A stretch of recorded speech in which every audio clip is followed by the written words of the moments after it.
frozen, fossilized, afraid of the past, so petrified. 'Cause I just don't know how to let go. It's forever, you're inside my bones. Your DNA, I can't forget. Washing away the emptiness. Yeah, your voice is just an echo, but it's the only thing I need to know that you're alive. Your light will never die. So I follow in the middle of the night and find my way.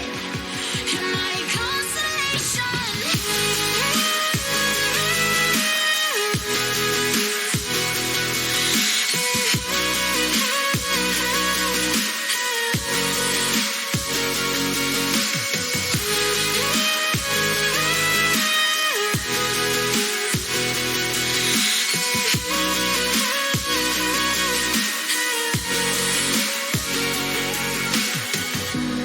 Gravity pulls me off the ground. Over my head, I'll never drown. You hold me steady when I'm shaking. My reality is caving in.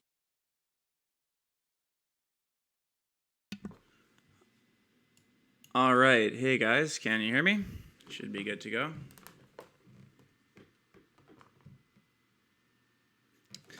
Yeah, let me know if you guys can hear me. I think the audio should be fine. Hope everyone's doing well. Well, firstly, let's cheers to the weekend. Happy Friday.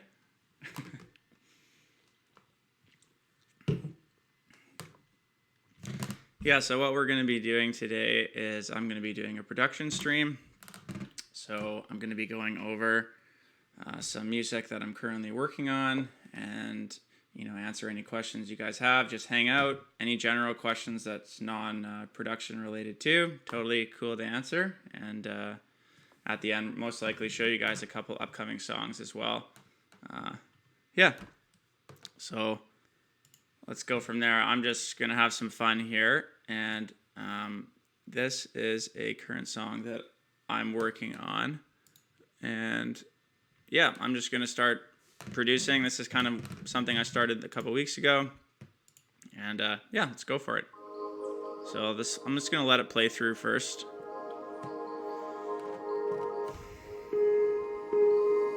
So this has no vocal.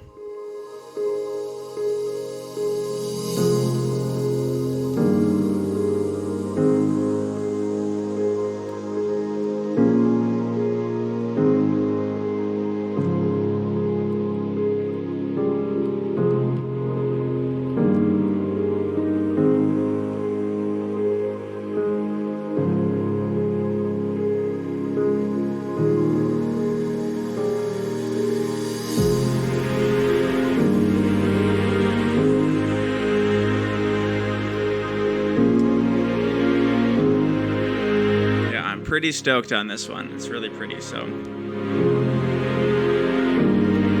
FL Studio.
All right, so this is kind of what I have so far. Most of the track's actually there. It needs a vocal, obviously, and I can see some of you in the comments making some suggestions, and I'll give you guys a hint. One of the vocalists that somebody mentioned might be doing something on this, so I think it's going to be pretty cool. That's all I'm going to say. Yeah, so one thing that I don't normally do, but which is how this song started, was I had luckily was given the Island vocal stem from Jeff. So you guys all know Island, of course. I've been trying to roll like a... And kind of just wanted to create a song around that. Of course, I don't plan on releasing that, but just as a way to build the song. Because most of the time what I'm doing is I'm finishing a song and then sending it to a vocalist, where this one just kind of wants to try something different and reimagine what Jeff had already done, which is pretty tough to do. But, if you hear it with the vocal now, so now we kind of know what it'll sound like with a vocal. But everywhere I go, only echoes in the silence. You don't even know, you don't even show your diamond. Alright, so. But I know it's not over. Through the static, I can feel you getting closer. Way onto your island. So that's kind of how the track was shaped. And yeah, so let's ignore that vocal now, because this is going to be an original. So I'm going to be looking through the chat. If any of you guys have any questions regarding production or just general questions, let's just hang. So how I like to start is we have some ambience. Okay, so these are just a random bird sample. This is a really nice pad pitch down. I actually got this from Splice. One thing that's really important, which I do, is I'm always using Splice, and if I'm ever creating a song in a certain key, I'll just go on to Splice and look in ambient sounds and see if there's any cool pads that match in the same key. And even if they don't, like in this one, for example, I had to pitch it down, but it kind of creates this cool atmosphere. This is like my favorite part of producing, is just kind of creating cool textures, atmospheres. So once I had that around the vocal, kind of started off by playing, just a basic note on the piano, and then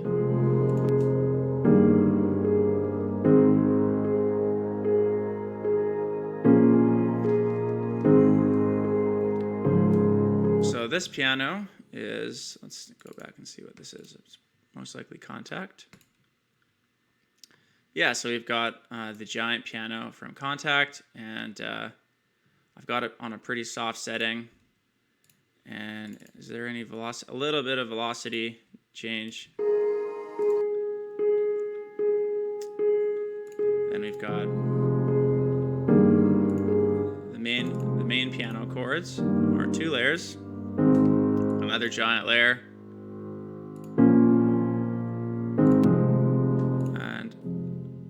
Really soft one. I love this piano. It's just acting as a background layer here, but I use this piano a ton from James Everingham. And my biggest thing with production is making sure you have good songwriting. As good as you are at production, you need to have good songwriting, especially for melodic stuff. So I deleted the vocal or whatever, but even just, with these chords, I kind of knew something had something special. And then it's just about layering. And building the song.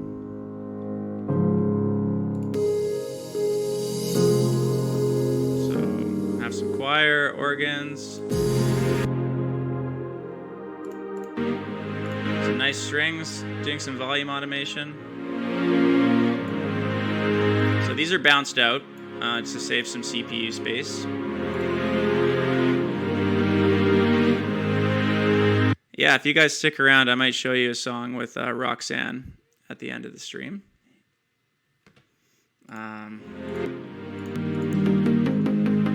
Yeah.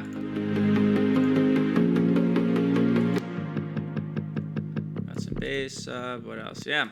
Let's see if there's any questions on this. So yeah, that's kind of how I normally start, is a ton of ambient texture layers. I'll do the piano, and for this song I was thinking I'd want the vocalist to sing two bars and then sing a chorus going into the build-up. So this would be kind of the second verse, and then here's where the build would start. We've got some movement, some plucky chords.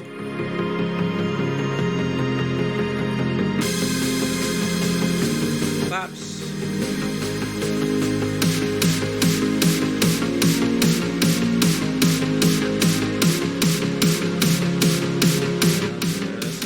Yeah, and then just some effects.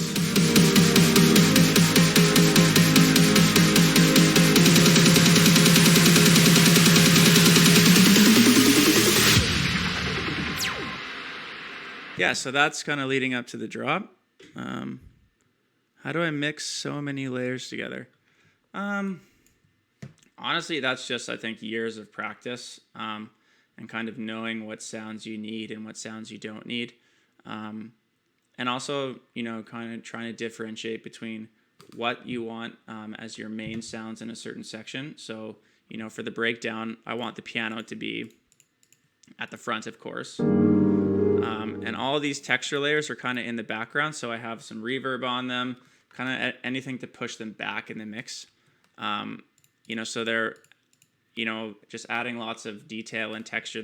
And honestly, that's the stuff that makes it super pretty, in my opinion, when you're making melodic music, is all those little details and textures, which, yeah, you can definitely get lost and sometimes add too much. So when I go to the final mix down stage, I usually come back and, if I need to remove some stuff, I will.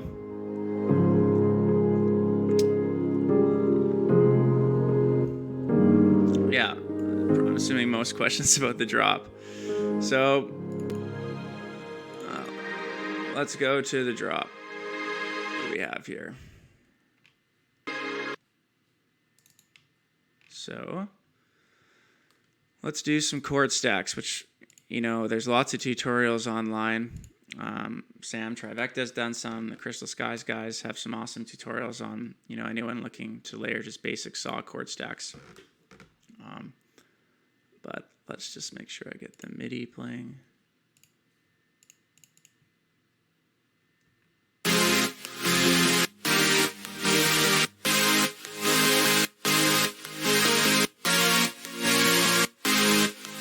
Yeah, so those are the chords. I have don't have too many crazy chords in this song.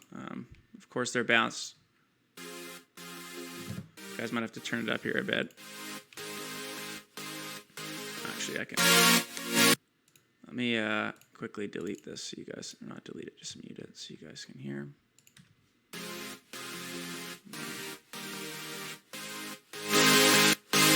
Yeah, so for chords, I usually use Serum, a combination of Serum and Spire. Honestly, if you guys are looking for good saw tutorials, like I said, just go onto YouTube and you will find tons. So let's go through. We have the chords.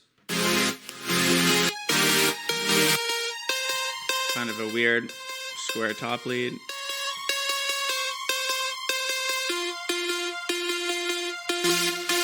So these are going to be leads that kind of add on top of the chords and make them punch through the mix a bit more. Let's just get this MIDI. So if I take those off, not too powerful yet.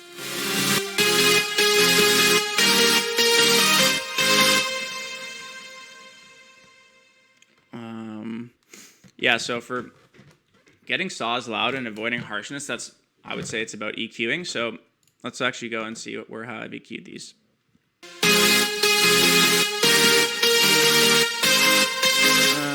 Let's get the... Okay, so here's the drop chord bus. first thing in the stack is just a basic filter, or I use this for filtering high pass and low pass. So here's some EQ. I have some low mids taken out. I'm boosting kind of 1.5, 1500 hertz. And sometimes I'll take, to get the harshness out, I'll take some high end out. And then Saturn, which is adding a bit of distortion. And then more distortion. I love using Camel Crusher on chords. That's really what makes them pump. So if I take these out, the Saturn and Camel Crusher are what really kind of bring these forward. And then it's about, taking out some lows. And then for stereo imaging, there's lots of different plugins you can use. S1 Imager from Waves. There's a plugin called Wider as well. I think I have that here somewhere. If I can find it, this is the problem. Here it is. Yeah, so here's a great one as well by Infected Mushroom. I just chose to use S1 here. And then for sidechaining, I'm using an LFO tool. And yeah, this is quite a... so this is a bar. That's kind of the pattern I'm using with the kick. Let's look at the leads.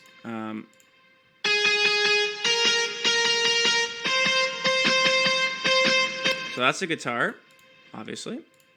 I think this is actually just a Nexus guitar. Yeah, so if anyone has a guitar pack, I love to use Guitar Lead 4.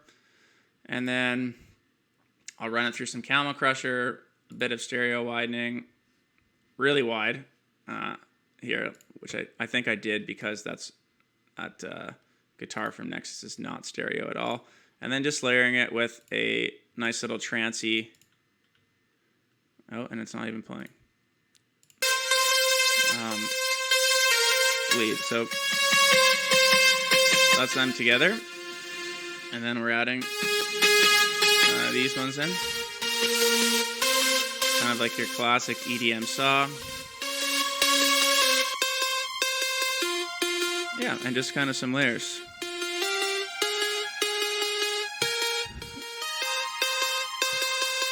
So that with the chords are kind of how I get the big stack.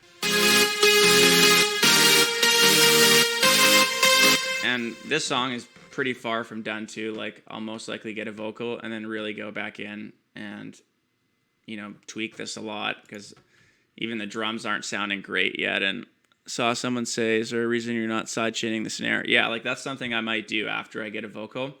I probably was just lazy at the beginning here and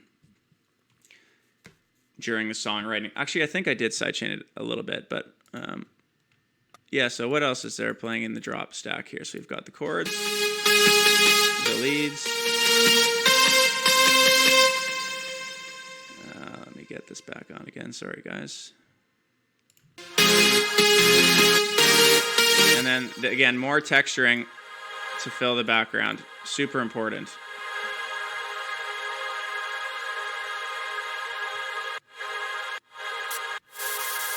Some white noise. That's just a cashmere white noise.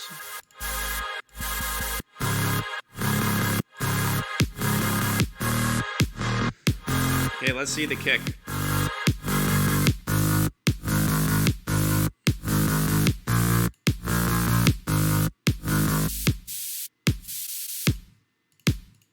The kick is just a bunch of layers. It's that's a sidechain kick. This is from like a Somatics Future Bass sample thing. Then I'm adding some lows with the cashmere kick, a couple of cashmere stomp kicks, and as a whole, you get this nice punchy kick. Okay, I don't normally do this, but I'm using actually a Xylent loop, and what's this being the process on this? Yeah, taking out some lows. Here's an A5 or owl loop.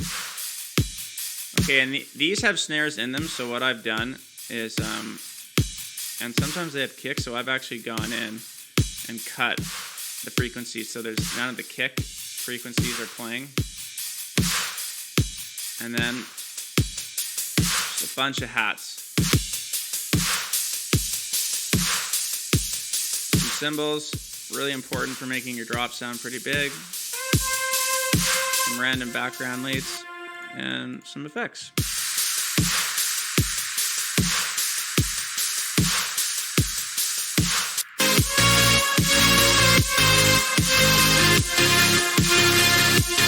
Yeah.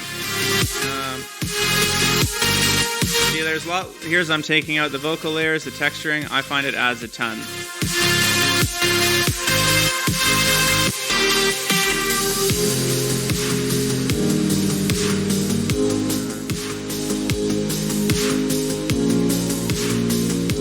What VST do I use for strings? I use a ton of Contact.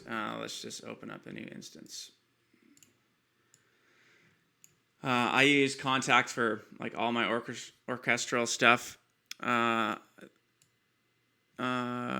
like to use the string ensemble, and then sometimes I'll also combine it with some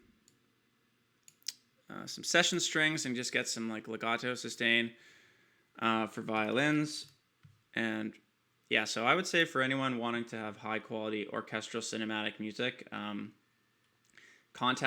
downloading Contact, the player's free. You can download some, pay for some cheap libraries, and there's a lot of great third-party companies that make awesome sound packs. That's how everyone's scoring movies nowadays. So, and this track, I have a bunch of stuff bounced, but in a bit here, we'll switch to a new song, and I'll show you guys. Like, we'll actually go in and see how I'm using the synths.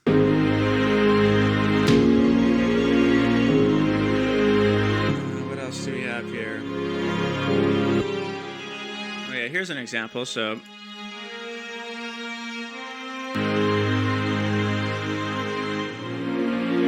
just some basic strings, like I just said. And then this is some violins from Contact. These come with, I think, complete 11. So some, glissando violins. And then these are being processed really weirdly. This is kind of where you can have fun with production and not put too much pressure, and you get cool sounds. So these are being run through a guitar amp very, very lightly. And then a Waves plugin called Enigma, and it kind of adds like a phaser kind of weird movement. And, if I take these off.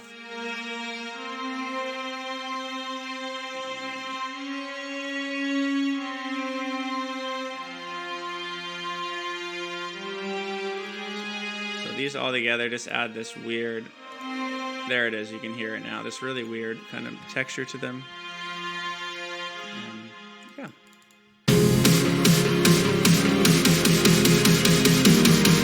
I'll just play it again, and if there's any questions before, we'll move on to a new song.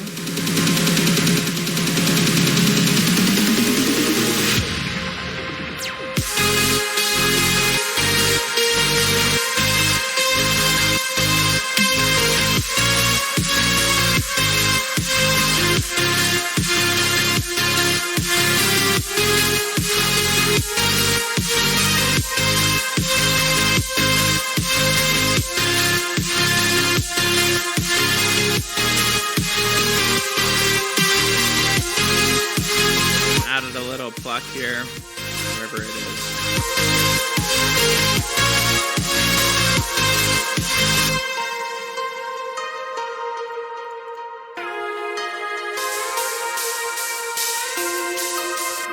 Sorry guys, let's just add all this back in. Oh yeah, my CPU usage is like always at the top, which is why I have to bounce stuff. Also, trying to stream this and open a project is pretty rough on computers.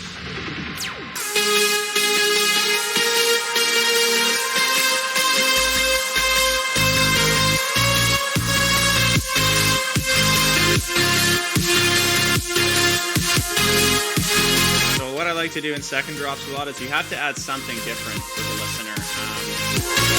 second drop, I have this little pluck melody right now. We'll see if it stays in the song once I get a vocal. But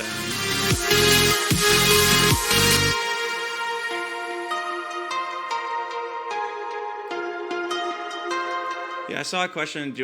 For chord stacks, are all the chords playing the same MIDI or like scores? So most of the time, I have two main chord stacks playing the same MIDI just to like get them really full, and then I'll add leads on top where those are just playing top layers, and then those of course are EQ'd. So your main chords are playing your mid frequencies, kind of mid to high. I've got the leads playing more higher stuff, and that takes quite a long time. Like on certain songs, I'll spend a day trying to layer different sounds, and sometimes have luck, and sometimes I'll be like, oh, that sounds like crap still, and try again the next day. So, even I think the thing for a lot of people is you're always seeing the finished product, and for even myself, and I know a lot of other producers, it's still like really trial and error based. Of course, you get faster, but we have tons of days too where you don't have luck, and for how long you've been producing, you get a little bit disappointed. But yeah. How did you become more famous? I'm not. Honestly, I think for anyone who's in the creative space, whether it's music or any type of art form, just make good music, good art, and let that speak for itself. I think at the end of the day, if you're making good content, people will notice it, and if you're trying to stand out, yeah. So let's switch to a new song. You guys can let me know what you want. We can switch to a song that I'm just doing the mixing and mastering on that has a vocal. We can switch to more of like a progressive trance song like an Anjuna type song that I'm working on. So why don't you guys let me know?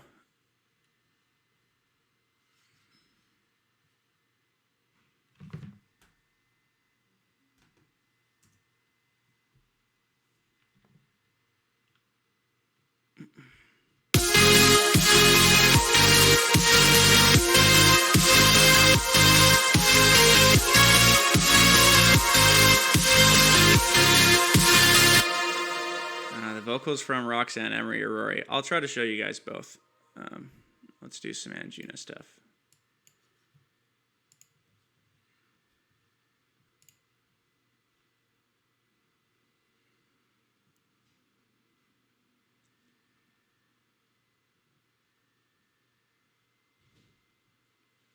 Yeah, thanks. Until I get a vocal, I'll probably just play that song out with the island vocal if Jeff lets me.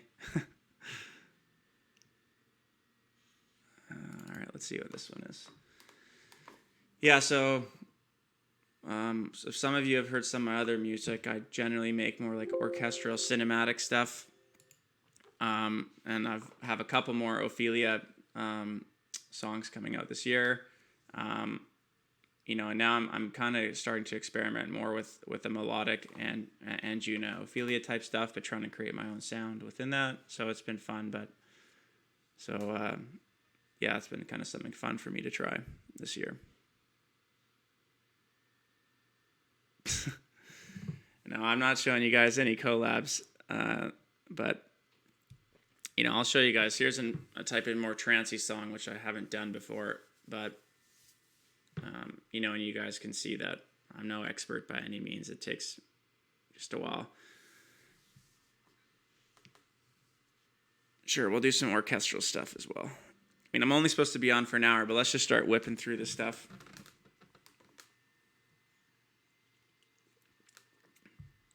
Hopefully the audio quality is okay. For CPU specs, I have an MSI with, I don't know, I don't think it's anything special, 16 gigs of RAM, a good processor, good graphics card, kind of enough to handle the music stuff, but most likely I probably should upgrade pretty soon. But yeah, I do all my orchestral stuff in FL Studio. You can pretty much achieve the same result in any DAW, whether you're using FL, Ableton, Logic, Cubase. I think, yeah, you can achieve the same result depending on which one you're using. Favorite orchestral splice sample packs. I actually don't. I haven't downloaded like a full pack. I literally just try to find. I like to search on Splice by the key I'm working in, and then just kind of go through the lists and pick out samples that I find are good. So I'm never usually downloading like a full pack.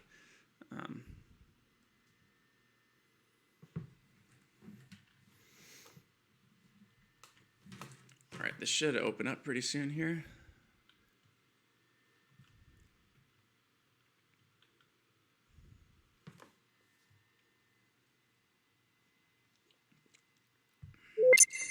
Sweet.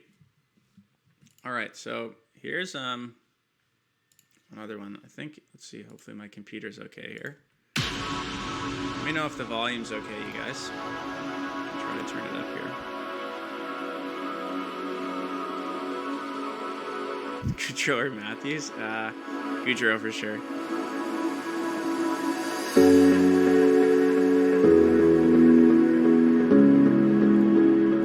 So we'll just let this play through. This is one I've just started. This is not done at all. But yeah,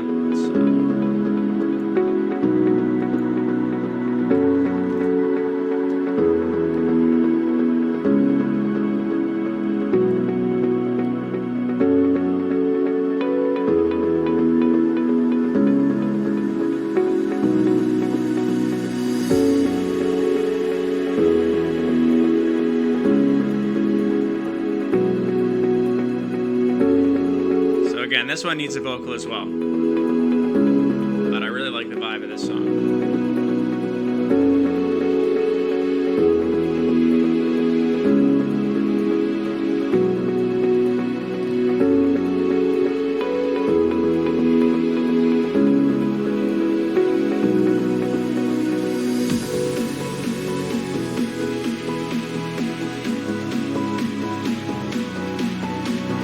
As you guys will see, some of it's still bare, like I don't have any drum fills yet before the drop, but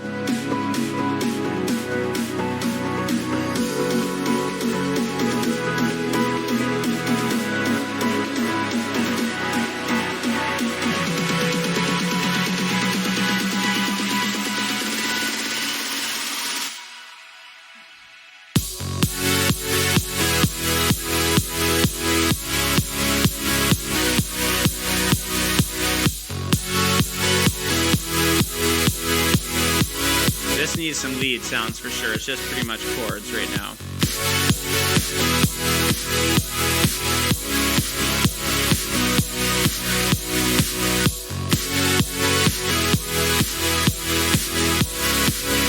And we're going to bring back in the top melody.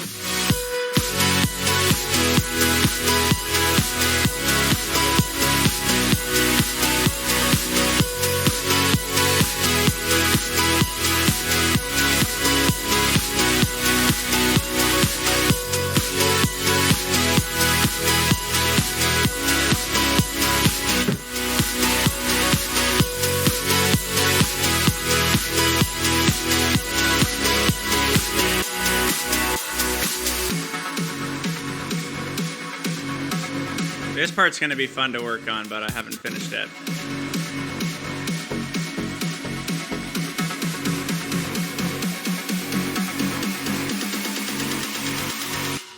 Needs drum fills.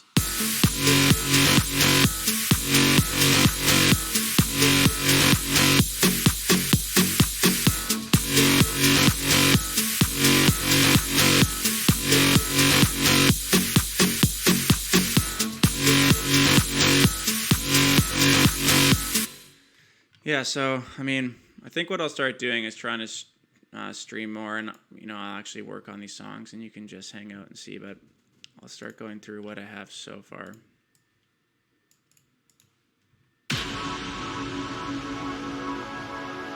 So, I'm just starting with a breakdown in this song. You know, for progressive trance, you kind of have your intro with like a groovy bass line. It goes into this part, which is your pretty kind of hands in the air moment with the vocals. So I started with that, and I'm going to build a song around that. Yeah, I'll break down the basses in the drop.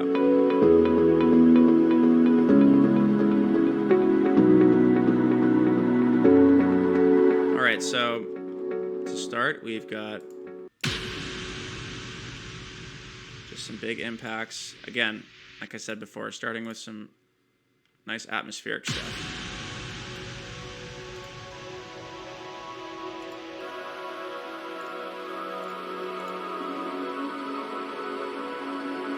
So again, this is where it's really important. One thing I think you get better at in making music is just picking good samples, things that sound pretty. This whole song started with these guitar chords. Kind of a delayed cool, almost like an Avicii Bromance type style, just because of that delay.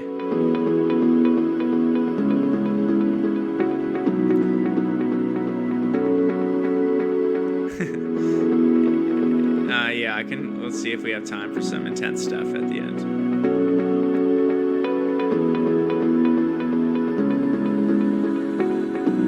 Yeah, so these are just a contact layer. So again, these are from the Evolve Mutations packs, and then I have them just running through a delay.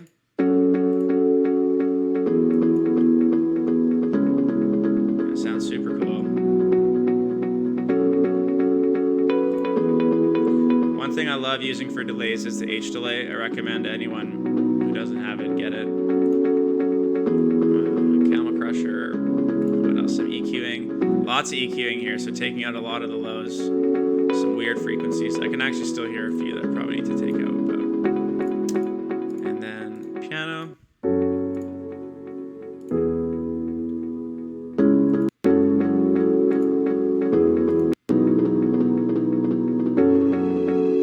Here's some strings. So these are from Contact. So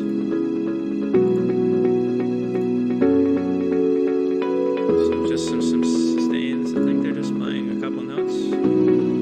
Yeah, add it.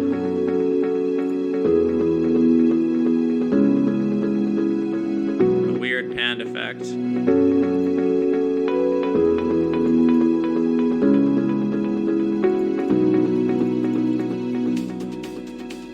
I like to add some drums, add some movement. Let's get rid of the snare build. Yeah, so someone asked, can you break down the ambient layers? Again, a lot of times I'll use Omnisphere, or I love using this library for Contact by Sound Iron called Distance, but actually in this song, these are all splice samples. So it's just about picking the right samples. So this is pitched up.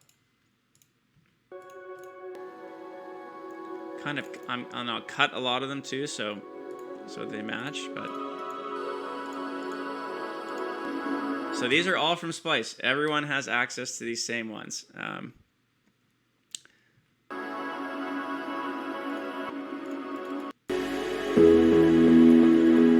Big thing with trance is the vocal textures, of course. Yeah, these are from Splice as well.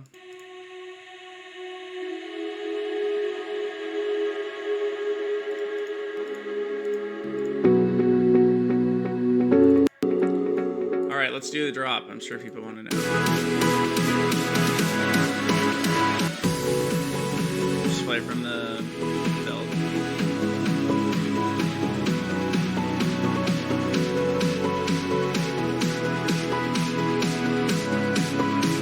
How do you do a low cut on atmospheres?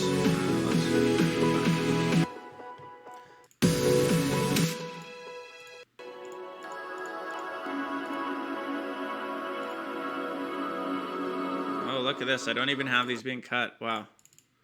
Okay, if you want to low cut atmospheres, just add an EQ. Just, you'd go. Where is Pro Q2? This is what happens when you have too many plugins. You can't find the one I want to use. Here we go. Yeah, so again, just using EQs. and using your ears for cutting stuff and making space. So let's go back to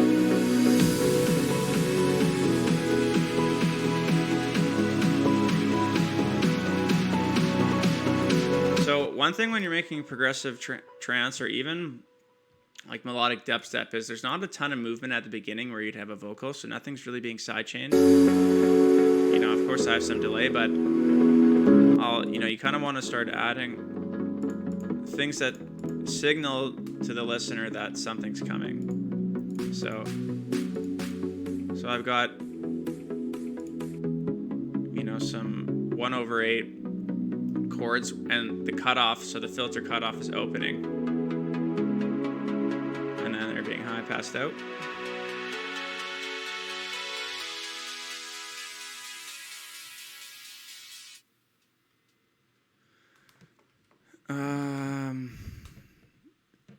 Yeah, no, sometimes I don't know what genre I'm doing. A lot of times I'll start a chord progression in 128 beats per minute, and then I'll crank it up to 150 or back down. So I don't have drum fills yet, like.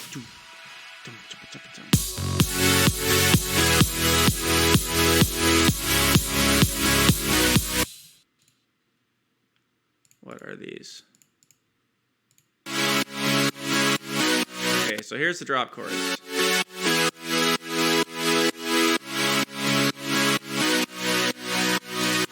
They're bounced, of course, but for 128, it's pretty easy. This sidechain, just using an LFO tool. I usually like to keep it between 11 and 12, and it depends on what kick you're using, but I think I have the original chords here. Yeah. Let's see if this mercs my computer or not. So here's the first layer.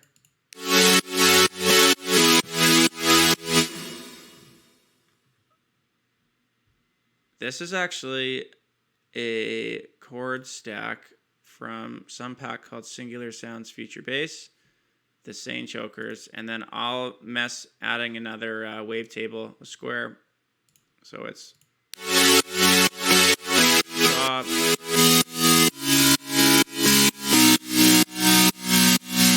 and there's a little bit of LFO going on,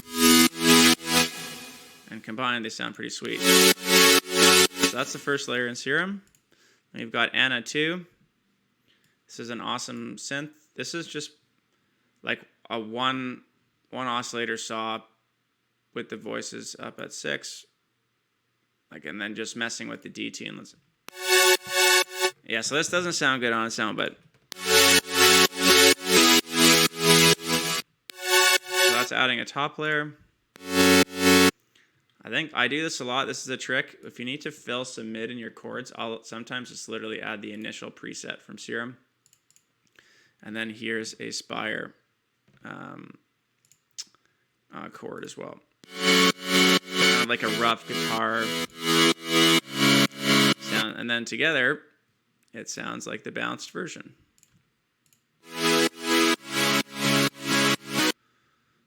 And then I've got some atmospheres.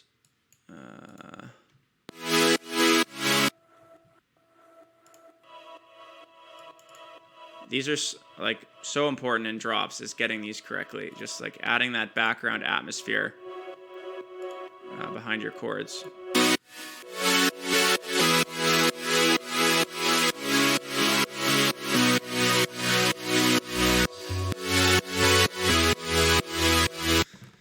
Yeah, chords are all playing the same notes. Sometimes, actually no, they're not. I have the main Serum. My main chords are like in the mid section, and then I'll bring them up an octave for the high one in Anna 2. So the Anna 2 is playing the chords in a higher octave, adding like a top layer, and then all of this ambient kind of vocal stuff is all highs. So probably like 500 hertz and up stuff.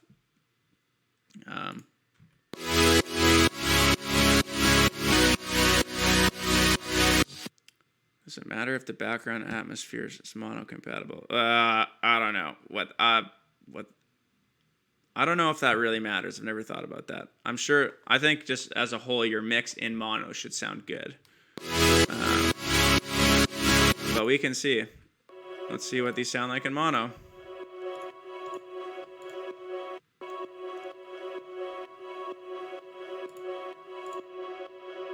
There they are in mono, so they're mono compatible.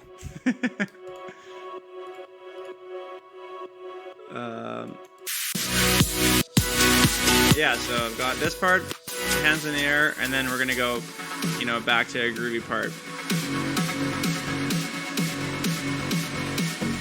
So this part I really need to work on the coming weeks, but we've got kind of like what I wanted to do for this part is I'll try to I'll kind of get out of my seat when I'm making songs like this, kind of dance to this as if I was at a show and be like, okay, what would I want next if I was there?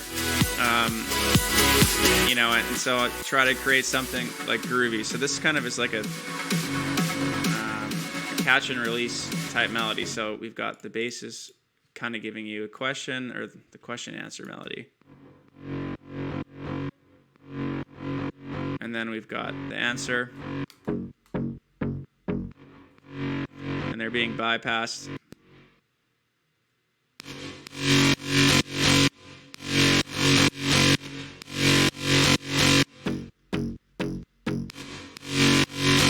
So the main bass here is like 4 spire layers. Let's play it together.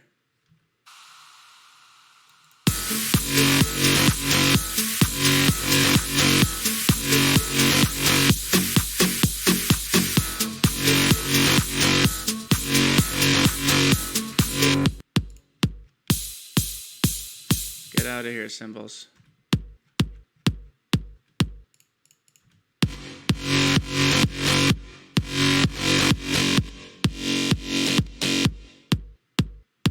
These are all from a pack that I love. I think it's from Stonebank.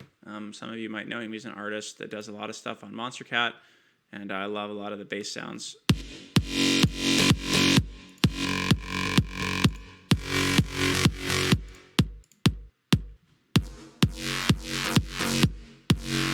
The one thing you got to be careful when you layer basses is making sure the phasing is correct.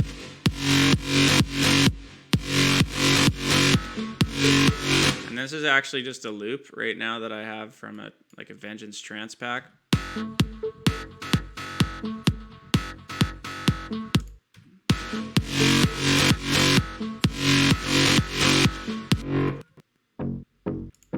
And these are like old electro hits. We'll see if those stay in.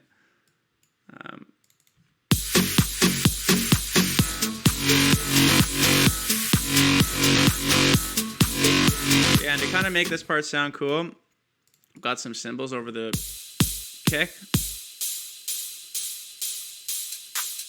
These are some Sean Frank top loops from, I think, the Cashmere pack. Sean Frank is an awesome producer.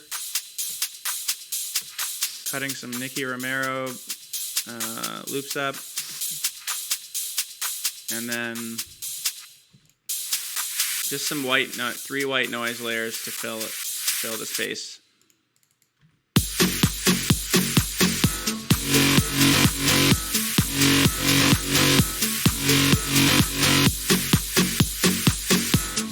Yeah, so that's kind of something going on there.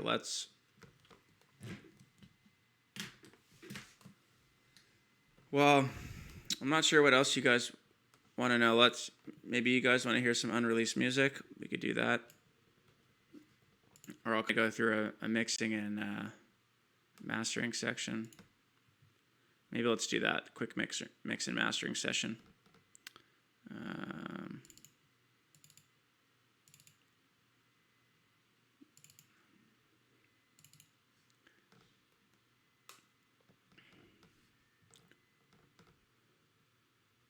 Okay, so this one might be coming out. This is going to be part of an EP, but I don't even think 7 Lines or Jeff's heard this, so hope I need to finish this, but this is kind of at the finishing stages here. Yeah, car test is important.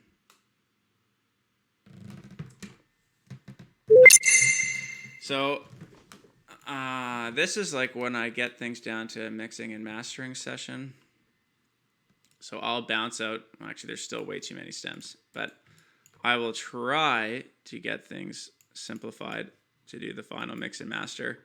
So this is not signed anywhere yet. We'll see, but you guys might recognize the vocalist.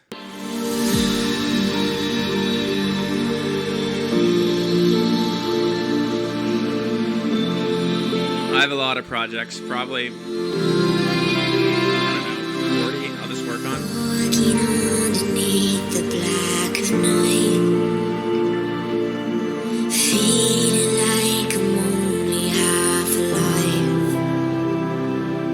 It's 1:45, we're running out of time.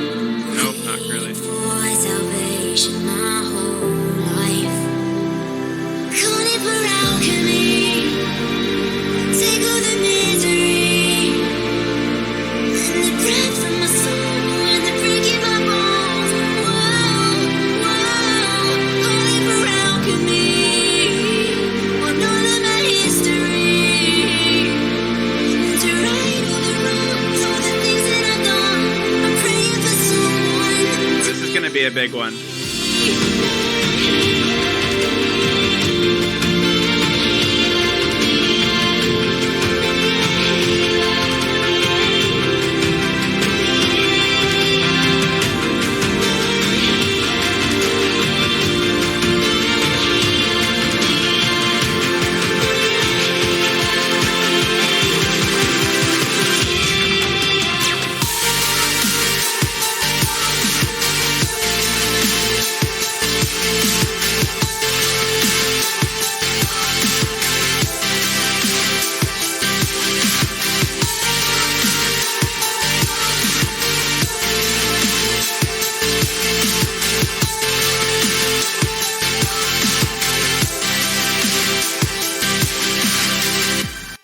Okay, I'm not going to show you guys too much more, but yeah, this one might be coming out on an EP this fall.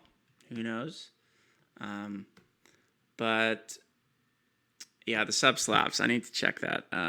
Make sure it's leveled still. But headphones or monitors. So I'm actually not in my main studio right now. I'm in BC, so I'm actually using headphones right now. But I would suggest for anyone, if you can choose between headphones and a good set of monitors, I would choose monitors. If you can add some acoustic treatment to your room, just because for me that's what I'm playing them out on. And but I think the most important thing, probably, whether you can afford a nice studio or monitors or headphones, just get a good set of headphones that your ears get really used to, and you know what sounds good in your headphones. When you're comparing your song to other mix downs. And so I would say that's the most important thing. But I would say in the past I used to use headphones more, and I find personally my mix downs have gotten better when I'm producing and doing the mixing on monitors, for sure. So yeah, this, not sure where you guys want to start here.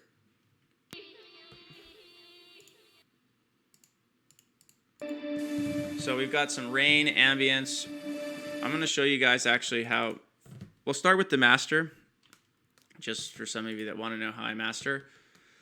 I'm no pro, disclaimer, by any means. I think, I just go by my ears, and mastering can only still do so much. You're kind of adding that sparkle onto your song. Most of it still just comes from your mix down. How good your song is going to sound to me is all in the mix down, so how you're mixing everything. But let's see. That's adding a lot. So what I like to do first is I use a API 2500 compressor. Yeah, again, like a lot of you here, I'm just kind of through trial and error, learning through other producers, seeing what I like and don't like. A BX control, I just kind of put everything under 120 hertz to mono and add a bit of stereo width. And then this plugin's amazing. I use it on vocals, individual tracks, the master bus. I like to just boost a little bit at 12K hertz. And then I'll up the volume with a FabFilter limiter. And then the last step for me is ozone. And okay, well obviously it's going to sound a lot louder because the maximizer, but I do some multiband compression. Multiband compression is very important to try to figure out. It's how you can control various bands if something's too much in an area. So yeah, multiband, some EQing, and one thing I love about ozone, I don't do this on all songs, but I actually did it here where you can go in and EQ match your song to another mixdown. So what I did here was, once I had the song kind of where I wanted it, you can turn on this matching function, and I will then capture the frequency spectrum of this song kind of right at the drop, and it gives you this yellow kind of overall picture kind of where your frequencies are. And then what I'll do is I'll pull in another track, that I really like, where I love the mix down and the master. I'll then record that or capture that separately, and then you actually can match how much you want your song to kind of match their frequency spectrum. What I like the function of this is, sometimes there's certain things I won't hear if I'm lacking or have too much of a certain frequency. Just a little bit of the matching can really help. Yeah, and then a little bit of excitement. Oh, no exciter. Okay. Yeah, so that's like my master chain on most songs is the API compressor, the control, a little EQing, and some kind of maximizing, and then doing the EQ match and the multiband compression in ozone.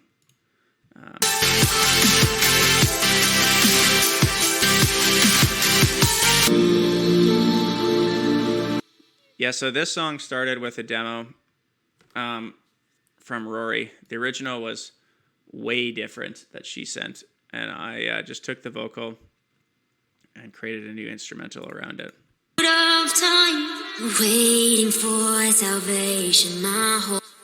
Okay, so this is the mixing mastering section, but what I had on the first one is, I'll show you guys here what I would normally do. If this was a regular vocal, I normally like to add some CLA vocals from Waves, just the basic setting. Then what else do I add? Oh shit, not that. There's the white noise galore. So I'll add the CLA, then usually some de-essing. I think I have some here. A little bit of delay with the H delay from Waves. Where's the H delay? There we go. So an H delay, always take analog off, and then some. I think on this one I used the vintage verb to get Rory to have some reverb. But and then once I bounce the vocal, it sounds like this. Waiting for salvation. And then again, I'm doing more de-essing, so that's taking the harsh, like the S's out of her voice. And then I don't know why I did this, but I did add OTT at 2%, which I don't know why I did. Again, half the stuff I don't know why I'm doing it. It just sounds, well, I do, but and waiting for salvation.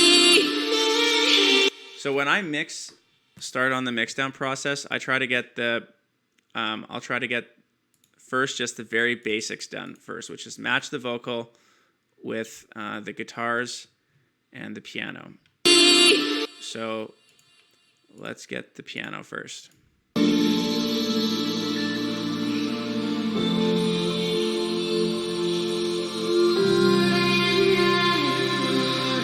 Walking underneath the black of night, feeling like I'm only half alive. Delay first, then reverb.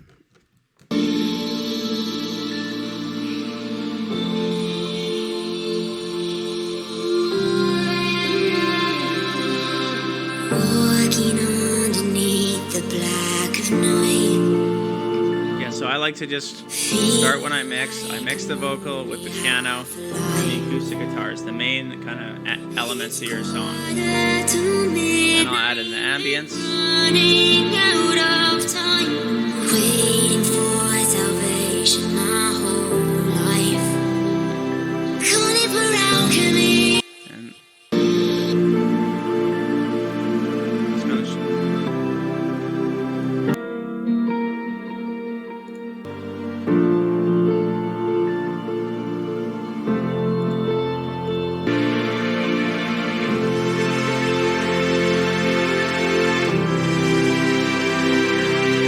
so string layers, brass.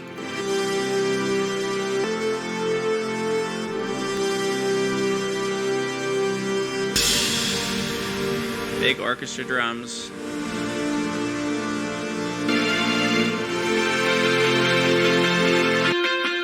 Some cool acoustic guitar.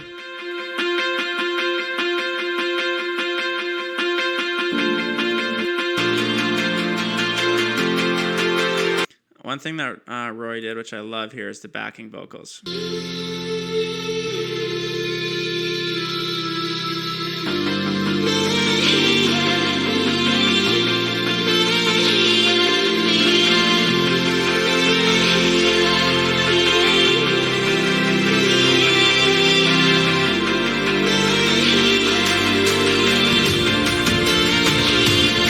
Here's the drums.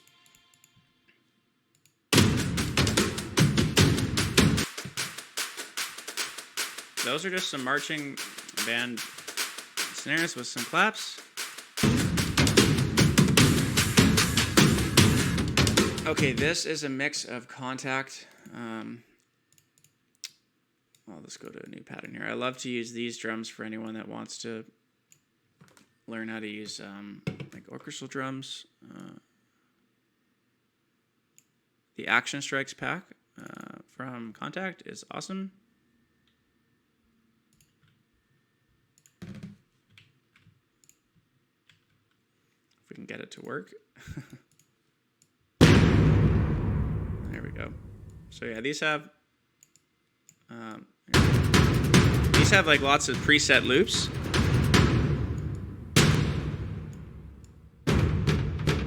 So I'll kind of go through that, so you can set it where you can mess around with loops that they have, or you can also go in and just hit the individual hits and create your own. So that kind of all in all, I get stuff like this.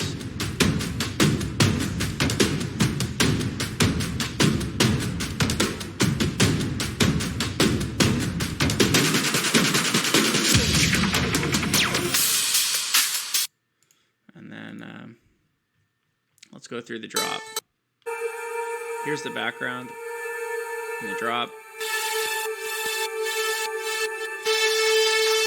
Yeah, so some vocals.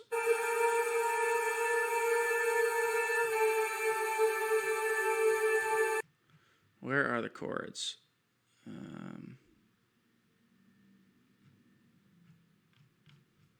find the chords, guys. One sec.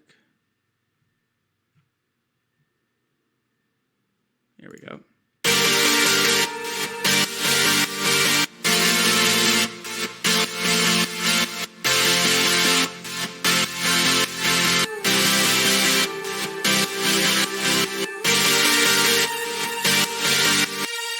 This is like a harsh string with like a really rough solly, but it adds this awesome, just like kind of emotion, rawness to the drop.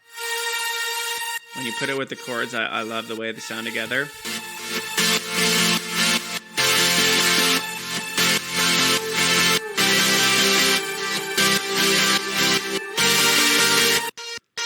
I love adding guitars. Just get some real instrument layers in there. And then we've got the leads, which these kind of sound like crap right now. I need to work on these. It sounds like some ancient, like medieval guitar, like a jester would play. So I need to make it not sound like that. Well, actually, maybe that's not a bad thing, but.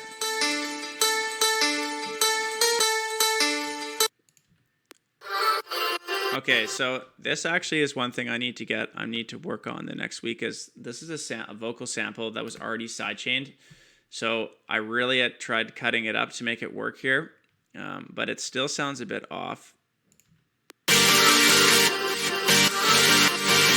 can hear it doesn't sound perfect, so actually I'm getting the vocalist to now actually go record this herself, and then we'll actually get it to sound really, really nice.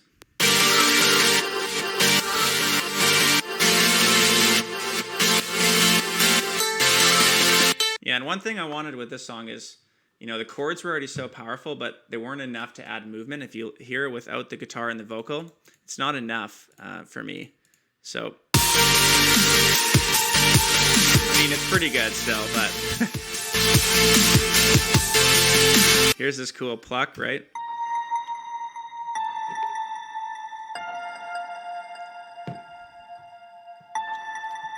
Sounds awesome with the chords.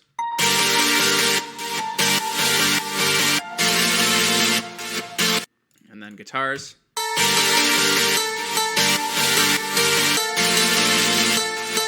Vocal.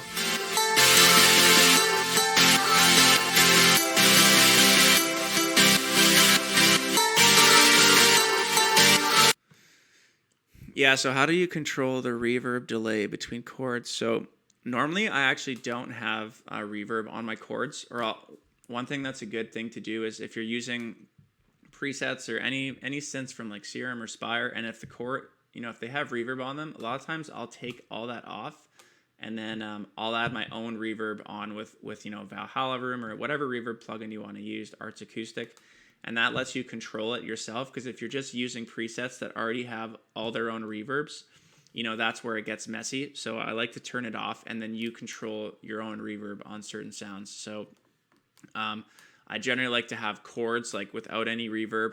The leads I'll add reverb so you can hear the guitars have reverb and delay, but the chords I don't think have any reverb here. Yeah, not really. Well, there's maybe the slightest bit on one layer, but pretty in your face.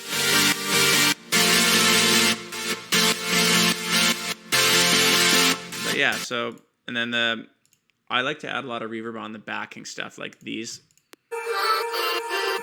Take these off. A lot of reverb on this. A little bit of reverb on this. You can hear it. It's kind of filling the background. So that's what's how I'm layering this. So the chords are right in your face, and then these two layers are kind of filling that background space. And you can, I'll stereo widen them with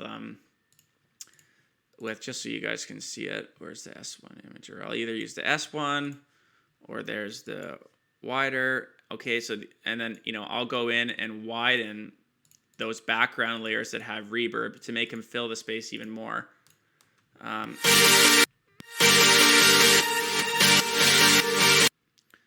then then again, it's just trial and error. Like there's no right answer. I think every producer would say every song's different, and you just have to spend those hours trying to figure out what you want in the front of the mix, what's taking the background, and going back and forth with.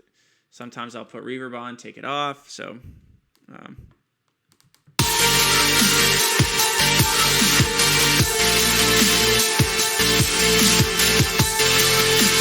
Yeah, I'm seeing people talking about like these sound like the Millennium ones or Hans Zimmer or like Above and Beyond. This chord progression is used all the time in music. So I hadn't used it yet and kind of wanted to. So yeah. We'll watch the shadows dancing as you say.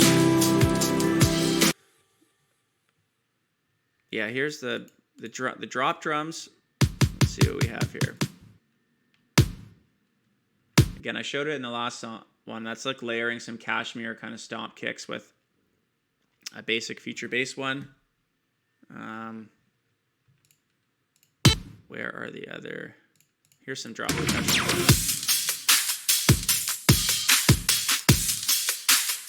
Okay, so you can kind of like groove to this on your own.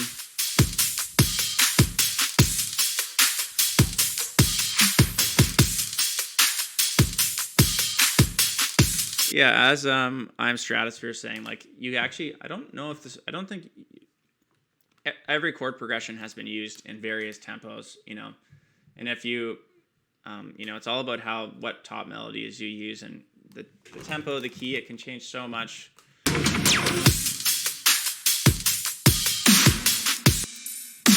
These snares are pretty intense.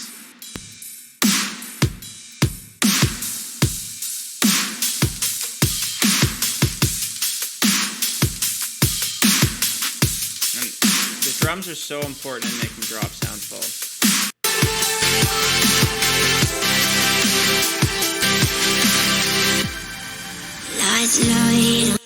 Okay, the breakdown drums here. We'll watch the shadows dance.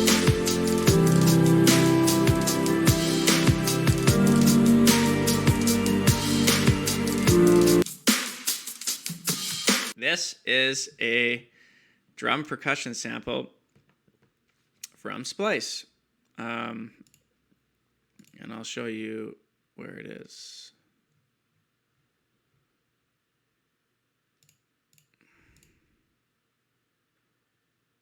Oh, is that? No, that's not it.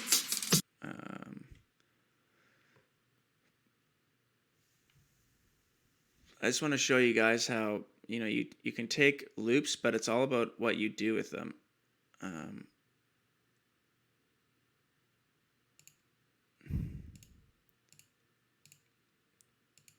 Okay, what the hell?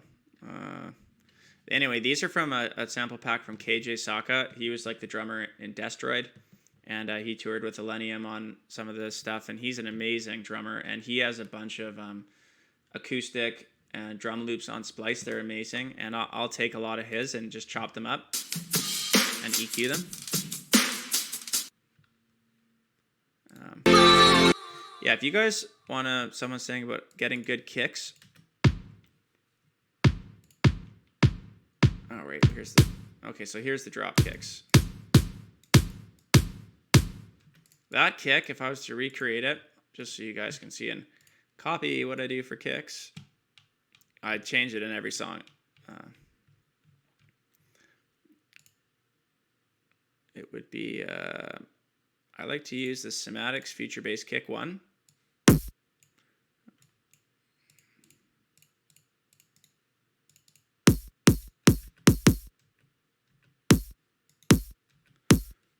And I'll combine that with some Cashmere stomp kicks.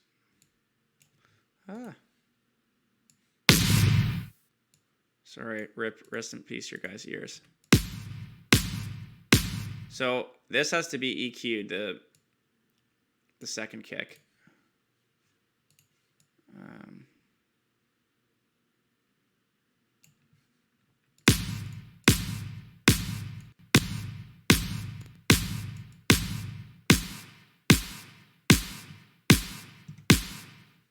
And it's also too long.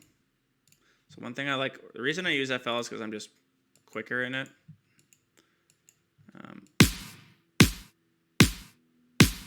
So I'm changing the envelope with the kick. Let's get a top kick. No, that one sucks. Also put the top kick there.